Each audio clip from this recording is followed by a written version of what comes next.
Bismillahirrahmanirrahim. Laki-lakinya walaupun anak kandungnya setelah dia balik. Dan biasanya fitrah itu umur 7 tahun, 8 tahun kalau ibu punya anak laki-laki, kita disuruh keluar dari kamar mandi kalau mau mandiin dia. Dia sudah nggak mau, dia bukan lagi umur 2 tahun, 3 tahun yang masih mau dimandikan. Karena alaminya begitu, fitrahnya ya. Jadi semua ini sebenarnya sinyal-sinyal untuk supaya memang kita tertutup. Nah, satu-satunya yang boleh melihat kita secara total dalam nikmati cuma pasangan hidup. Makanya harus dirahasiakan, gitu ya. Ini dirahasiakan, ini betul-betul dijaga ya. Ceritakan aja nggak boleh, apalagi expose, apalagi sengaja mengekspos di media, di status segala macam ini ya. Berapa banyak rumah tangga yang kena ain, rusak rumah tangganya karena mengekspos kemesraan ya. Karena kita tidak tahu siapa yang iri dengan kita ya. Ini berbahaya sekali. Saya punya cuplikan kumpulan tentang ain dibuat oleh teman-teman kita di Saudi, itu luar biasa itu. Orang kalau sudah hatinya rusak banget ya, hatinya penuh dengan hasad, maka itu dia lihat orang pegang gelas aja, oh gelasmu bagus, itu bisa pecah gelasnya. Makanya kata Nabi SAW, hati-hati dengan ain karena mayoritas umatku meninggal karena ain. Berapa banyak rumah tangga rusak karena dia pamer, ekspos kemesraannya.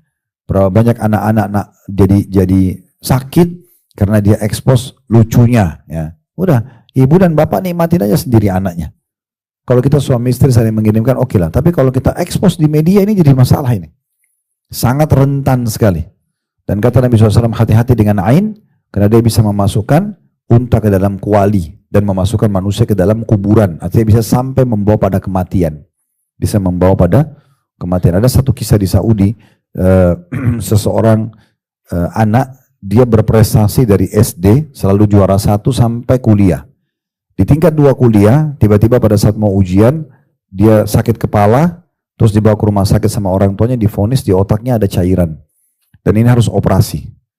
Maka operasi ini persentase keberhasilannya 50-50%. Jadi bisa berhasil, bisa tidak. Nah, ini orang sehat tadinya nggak ada apa-apa. Nah, keluarga sudah sepakat untuk dioperasi, sampai ada satu di antara keluarga itu memang yang paham agama, dia bilang, bisa nggak saya tanyakan dulu kepada syekh, pada alim gitu ya. Tanya kepada syekh mengatakan, coba cari, ada nggak keluarganya yang iri sama dia? Yang hasad nih. Jangan sampai ini orang kena ain. Karena tadinya nggak apa-apa, kok bisa langsung tiba-tiba sakit dan harus dioperasi. Ini mau ujian lagi. Terus telusuri ternyata mengerucut ke satu tantenya. Tante sendiri, tante kandungnya, jadi adik ibunya. Ya. Nah, waktu diobrol-obrolin, akhirnya sampai mengerucut kepada, tante maaf, ini pernah nggak merasa iri dengan ponakan yang ini? Maka dia bilang, iya pernah, karena rupanya anaknya si tantenya ini, berarti sepupunya anak itu dari SD selalu sama-sama, dan anaknya tantenya ini selalu kalah prestasinya. Nah, sampai tantenya selalu, kenapa sih anakku nggak pernah mendahulukan ponakanku itu? Nah, dia hasad, kena. Nah, akhirnya kata syekhnya, kalau begitu ya sudah, minta air wudhunya, terus dimandikan. Ambil minta air wudhu terus dimandikan, dalam hitungan menit saja tuh, jam setelahnya sembuh. Gak perlu operasi. Nah, jadi harus hati-hati sekali. Jadi jangan dianggap remeh ya. Kalau Allah kasih kenikmatan apapun, sudah usahakan tidak terekspos. Mau kendaraan, mau rumah, mau kelebihan fisik gitu ya. Kita usahakan. Kecuali memang itu pekerjaan, misalnya kita lagi dagang rumah itu harus kita foto, kendaraan itu kita memang jual beli mobil, itu lain. Karena ada hubungannya dengan harus diekspos. Tapi kalau enggak, ya kita jaga. Nah, itu diantara hikmah yang harus kita perhatikan baik-baik. Ini juga termasuk kalau sudah bercerai, ya, sudah selesai, ya, saya tutup. Gitu ya. Begitu juga dengan pada saat kalau salah satunya sudah meninggal. Kemudian selanjutnya dikatakan, ini juga dikuatkan dengan hadis Nabi SAW yang lain dari riwayat Asma binti Yazid. Jadi yang pegang bukunya bisa digarisbawahi, Asma binti Yazid itu nama wanita muslimah yang sahabiat yang terkenal dengan keimanannya pada saat itu ya. Bahwasanya ia berada pada majelis Rasulullah SAW sedangkan lelaki dan perempuan duduk. Beliau mengatakan, la'alla rajulan yaqulu ma yaf'alu bi ahli wa la'alla imra'atan tukhbiru bima fa'alat ma'a zawjiha fa'arammal qaum. Faqultu wallahi ya Rasulullah innahunna la yaf'alna wa innahum la yaf'alun. Qala fala taf'alu fa innama dzalika mathalu syaitani laqiya syaitanatan fi tariqin faghasyiyaha wan nasu yanzurun. Barangkali kata Nabi SAW, ada laki-laki yang mengatakan tentang apa yang ia lakukan dengan istrinya. Dia menceritakan tentang biologisnya. Dan barangkali ada perempuan yang mengabarkan tentang apa yang ia lakukan bersama suaminya. Maka orang-orang pun pada saat itu terdiam. Lalu Asma binti Yazid berkata, iya benar wahai Rasulullah. Iya benar demi Allah wahai Rasulullah. Jadi dia memastikan memang ini terjadi. Sesungguhnya para wanita, maksudnya di kota Madinah ini melakukan itu, dan para lelaki pun melakukan itu. Lalu Nabi SAW nasihati, jangan kalian lakukan, sebab sesungguhnya hal itu seperti setan laki-laki yang bertemu dengan setan perempuan di jalan, lalu ia menyetubuhinya, sedangkan orang-orang semua melihatnya. Diriwayatkan oleh Imam Ahmad, dan ini disebutkan dan diberikan syarah atau penjelasan lebih jauh oleh Syekh Albani dalam kitab Adabuz Zifaf tentunya. Baik, dari hadits ini kita ambil pelajaran dulu. Yang pertama, adanya teguran dan larangan Nabi SAW untuk menceritakan hubungan biologis suami istri. Jadi nggak boleh, ya. Kita menceritakan. Dan ini tentu beda kalau, ingat ya, konsultasi. Misal, memang suami istri sudah lama tidak biologis, lalu datang ke dokter. Si istri bilang, suami saya sudah lama tidak menggauli saya, atau suami mengatakan istri saya tidak mau diajak bergaul. Dia harus konsultasi, itu beda. Sebatas menanyakan tentang solusinya, itu lain, ya.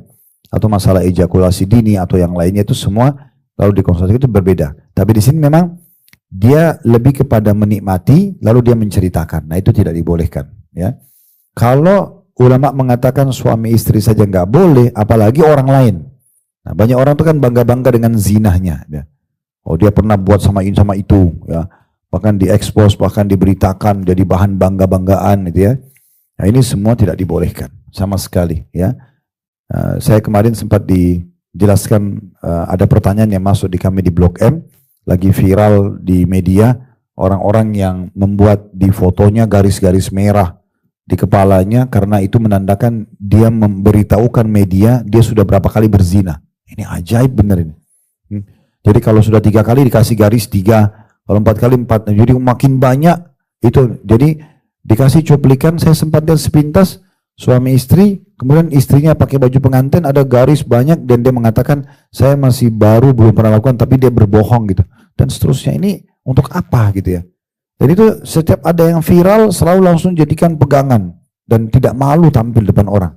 Kalau suami istri aja nggak boleh, apalagi yang haram, nggak boleh, gitu kan. Masuk dalam masalah ini juga adanya larangan melihat film-film yang tidak benar, ya. Film porno itu nggak boleh, karena melihat itu merusak fitrah biologis, ya.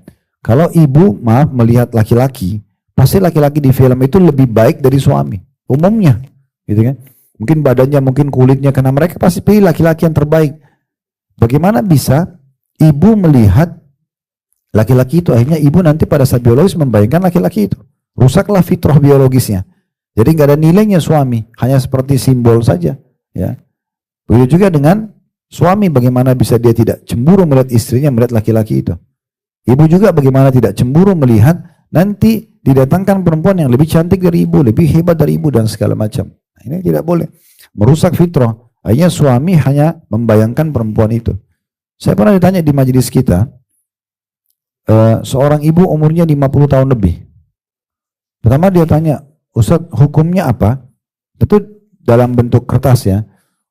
Ustadz hukumnya apa? Kalau seorang suami setiap kali mau biologis sama istrinya pasti nonton dulu. Bahkan kadang-kadang dia membawa laptop di ranjang. Dia tidak bisa lagi syahwatnya bangkit kecuali harus nonton, lalu kemudian dia gauli istrinya. Jadi akhirnya istrinya ini cuma menjadi bahan alat saja. Ini kan rusak fitrahnya, ya. Karena memang dia sudah terbiasa, dia tidak bisa syahwat kecuali nonton. Nah, makanya tonton ini harus ditinggalkan secara totalitas karena merusak fitrah kita. Yang kedua, kita memberikan dukungan terhadap zina, mereka berzina. Yang ketiga, mengajarkan tata cara biologis yang haram dalam Islam.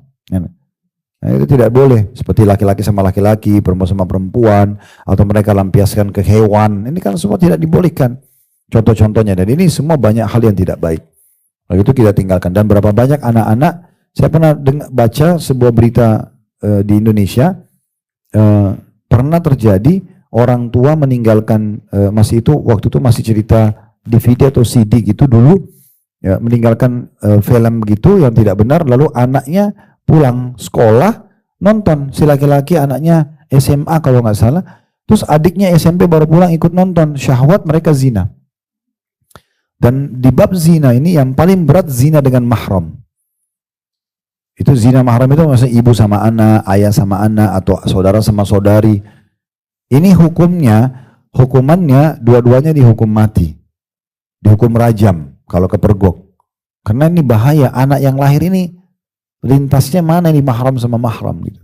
Nah itu contoh-contohnya. Jadi memang lebih baik ini ditinggalkan. Ya, lebih baik tidak usah ada lagi dan kita kembali kepada fitrah kita. Orang yang sudah terlanjur melakukan istighfar dan tobat kepada Allah dan dia perbaiki ke depan. Dia tidak usah lagi, biarin alami aja ya, sehingga kita betul-betul menikmati pasangan kita. Di antara bahasan ulama, kenapa wanita disuruh berhijab? Ya, kenapa laki-laki disuruh kerja di luar rumah? Ternyata itu salah satunya adalah memperbaharui rasa suka di antara mereka. Jadi kalau ibu keluar rumah pakai jilbab, pakai hijab itu, oleh suami bisa lihat begitu. Begitu di rumah, di kamar, ibu berbeda. Maka itu memperbaharui rasa suka. Kalau perempuan yang sudah terbiasa terbuka di luar, terbuka di dalam, bagi suami itu biasa aja. Karena semua orang sudah biasa lihat dia pakai celana pendek, pakai baju ketat, itu sudah biasa. Jadi itu mengurangi fitrah biologisnya. Nah seperti itu gambaran-gambaran para ulama di antara hikmah itu. Laki-laki safar, laki-laki pergi kerja, itu memunculkan rasa rindu pada istrinya. Kalau dia tiap hari di rumah dari pagi sampai malam, ada kejenuhan. Apalagi kalau pengangguran, gak ada kerja, itu mengganggu semua. Jadi semua itu dengan hikmah-hikmah syar'i yang luar biasa. Baik, jadi kita ambil pelajaran dari hadis ini. Yang pertama adanya larangan dari Nabi SAW untuk menceritakan biologis yang terjadi antara suami istri. Dan saya sudah bilang tadi kalau suami istri aja nggak boleh, apalagi yang bukan suami istri. Lebih dilarang gitu ya. Mengekspos dengan pacarnya, perzinahannya dan segala macam. Ya, masuk juga tadi kita jelaskan tidak boleh juga mendukung film-film porno dengan membelinya, membayar internetnya dan segala macam itu. Ya semoga Allah maafkan yang lalu. Pengajian gini tujuannya untuk memperbaiki ke depan, gitu ya. Pelajaran yang kedua, bolehnya seseorang menjelaskan tentang apa yang sedang terjadi kalau itu mungkar. Nah di sini contoh Nabi SAW mengatakan, barangkali ada yang laki-laki yang ceritain biologi sama istrinya yang hadir di masjid nih, habis sholat. Barangkali perempuan juga ceritakan biologis sama suaminya. Nah, Asma binti Yazid itu mengatakan benar ya Rasulullah. Di sini terjadi. Nah, di sini kenapa dibolehkan dan Nabi SAW tidak tegur Asma? Karena Asma tidak sebut nama. Ya. Selama kita tidak sebut nama nggak masalah. Misal contoh, saya lagi singgung di majelis kita tentang haramnya ghibah, nggak boleh menggunjing, gitu ya. Contoh. Nah, tidak boleh menggunjing ini yang kita bahas. Terus ada satu ibu bilang, Ustadz, di majelis ini biasa loh Ustaz, orang itu gosip. Nah, dia nggak salah, karena dia tidak sebut nama. Tujuannya supaya dinasehatin. Nah, gitu. Ini dibolehkan. Makanya Asma binti Yazid bilang, ya Rasulullah benar. Laki-laki dan perempuan tuh saling begini. Di Madinah ini biasa nih. Yang laki-laki tuh banggakan biologis sama istrinya, puji-puji istrinya sampai seakan-akan teman-temannya lihat dia. Atau si istri ini menceritakan tentang kehebatan suaminya, seakan-akan teman-temannya perempuan melihat suaminya. Maka Nabi SAW menegur di situ. Ya. Kemudian yang ketiga, adanya ancaman yang berat, ya, dan bagaimana Nabi SAW perumpamakan antara orang yang cerita ini sama dengan syaitan.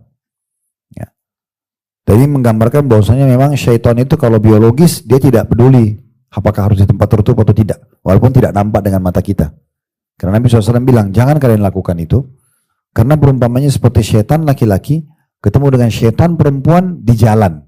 Berarti syaitan itu memang sudah biasa lakukan itu. Di jalan, cuma memang kita tidak lihat gitu ya. Tapi seperti itu. Lalu kemudian semua orang melihatnya. Artinya harus malu. Harus berselisih dengan syaitan, jangan sama. Nah seperti itulah. Ini dalil yang kedua yang melarang kita menceritakan tentang hubungan atau rahasia intim suami istri. Kemudian dalam riwayat lain, riwayat Abu Daud disebutkan, hal minkum rajulu idza ata ahlahu fa aghlaqa alaihi babahu wa alqa alaihi satrahu wastatara bi satrillah. Qalu na'am. Qala thumma yajlis ba'da dhalika fayaqul fa'altu kada fasakatu thumma aqbala 'ala an-nisa'i faqala hal minkunna man tuhaddits fasakatna Faja'at fatatun ka'abun ala ihda rukbatayha wa tatawalat li Rasulillah sallallahu alaihi wasallam liyaraha wa yasma'a kalamaha. Faqalat ya Rasulullah innahum la yuhaddithuna wa innahunna la yuhaddithna. Faqal hal tadruna ma mathalu dhalik? Innama mathalu dhalika mithlu syaitanatin laqiyat syaitanan fis sikka faqadha hajatahu wan nasu yanzuruna ilai. Kata dalam riwayat ini dikatakan Nabi SAW mengatakan, apakah ada di antara kamu wahai laki-laki, Nabi berbicara dengan para muslimin dan sahabat di masa itu, apakah ada di antara kamu laki-laki yang apabila mendatangi istrinya lalu mengunci pintunya dan menghamparkan kelambu penghalangnya dan ia bertabir dengan tabir Allah? Maksudnya ada nggak di antara kalian sini yang sudah suami istri, udah pernah biologis? Itu bahasa, ini kiasan semua Nabi bahasa, tapi itu ada yang sudah nikah, ada yang pernah biologis sama istrinya nggak? Maka sahabat mengatakan iya, benar. Maksudnya yang hadir sini pada sudah nikah nih. Ya. Maka kata Nabi SAW, setelah itu, setelah biologis, ia duduk lalu berkata atau bercerita, aku telah melakukan begini dan melakukan yang begitu. Saya diceritakan tentang keindahan dan kenikmatan biologis dengan istrinya. Maka semua laki-laki pada situ terdiam. Lalu Rasulullah SAW menghadap kepada para wanita yang ada juga hadir di majelis itu. Kemungkinan besar